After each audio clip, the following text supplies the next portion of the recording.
तोहरा राजा जी के दिलावा टूट जाई, तोहरा राजा जी के दिलावा टूट जाई, तोहरा पिया जी के दिलावा टूट जाई, तोहरा राजा जी के दिलावा टूट जाई।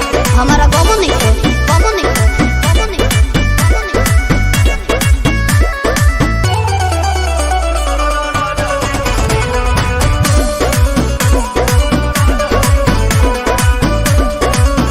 खिसियालू कहे रिसियालू कहे, गरम आलू तो फेंक देलू आलू कहे, दारू चालू तो बोलो ना जानू कहे, हमसे भइल बाटे भारी धोखा, एही आलू के मिस देब चोखा बुझाई।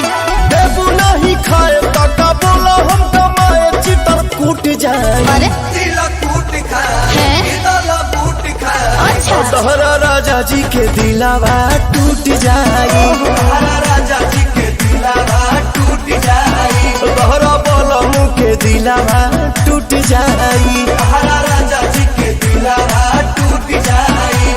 आ रहे दो ढेर हो गई।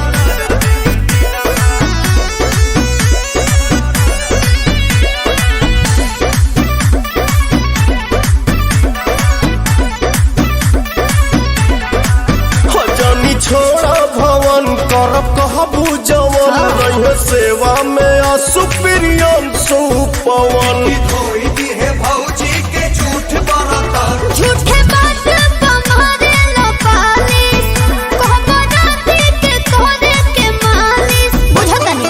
मान जाने अब धनी तोहरे पर सब धन लूट जाए। लफूट खाए, अरे प्यारा झूठ जाए, तोहरा राजा जी के दिलावा टूट जाई, तोहरा राजा जी के दिलावा टूट जाई, तोहरा सैया जी के दिलावा टूट जाई। तोहरा राजा जी के दिलावा टूट जाई। बस करो रोई बाबू।